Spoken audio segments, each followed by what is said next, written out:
Great leadership to me is when people really understand that their role is to facilitate the process of decision making. As a leader, the times are over when you were the guy or the girl who knew everything. Right now it's about getting the right people around the table, ask the right questions so that you spark reflection and that you provoke new thinking, making sure that all the issues are dealt with in the right manner. You are present, you are available, and you are interested in what's going on. That's great leadership to me. The greatest professional success of my career is by far the last year in NITS. We have been working with the culture, a very fluffy thing to work with, but we actually managed to move our culture. We started out by defining our values, defining what behaviors really drive an organization and what culture we want to see in the future. Then we redesigned our leadership model, also from a behavioral standpoint, and we rolled that out, introduced it to all leaders. And finally, we redesigned the leadership development program, operationalizing the leadership model so that we knew that employees would actually feel this new kind of leadership. And we did a retake on the survey, the Leth-Nissen culture survey, 1 year later, and we could see a significant improvement. So having had the opportunity to really lead this journey, work with these things in the right sequence and in the right order, and then actually seeing it pay off is just rewarding. A defining moment in my career was when I was asked by the CEO of Maersk Oil to lead a huge transformation project. Coming out of HR, having worked with change management, communication, leadership, and all those things, and suddenly be asked to lead a business transformation project was just a huge opportunity, but also quite frightening. But having the courage to say yes, being a little worried, but then actually pulling it through, at least proved to me that it is all about grabbing the opportunities when they come and make the best out of them, and then that will bring you to the next level.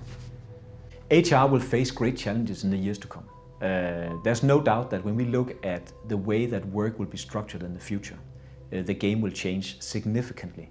So everything we learned about corporate processes, rigid structures, all that stuff is gone. We will enter a world where people will not work for companies. You need to tap into communities to get the best talent on board.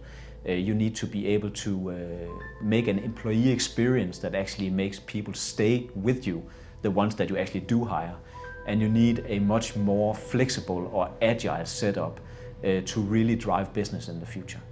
And I think that the HR function as such has been brought up in a paradigm of standard processes, structure, systems, and all that stuff. And how do we really get rid of those without losing the impact in the organization of driving performance, nurturing talent, and so forth? That would be a huge challenge, because it is challenges we have not faced in that magnitude before, and I don't think we have all the solutions. So a lot of it will be learning by doing, so it will take a lot of courage from everybody in HR. And I think that will be a huge challenge. So how do I get inspired? Well, there's actually two ways. One way is to meet people.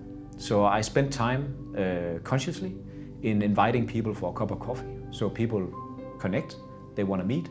And so I do that every week. That provides new perspectives and it provides a huge network.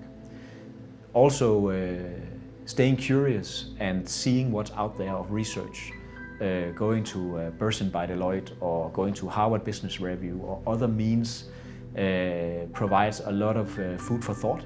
So reading and afterwards reflecting on how do you now apply that into your context. Because it's never a copy-paste. It is always a period of time for reflection, and then obviously you can apply it into the setting that you are in. My advice to HR talents is to dare to change. Dare to question the ways that we have been doing things in HR for years. There are processes that doesn't work. Performance management is a good example. Dare to challenge and ask the questions of why are they not working, and then work on a solution and what you think will really make a difference. We are changing performance management in NETS, and we don't know exactly where we're going. But we know that we will go to a different place that's better than from where we came. We will learn as we go, we will adjust. And I think that's the key differentiator going forward. So my best advice is be curious, ask why, and question things until you understand them, and then dare to make the change. Also, if you don't know the exact answer. So dare to change.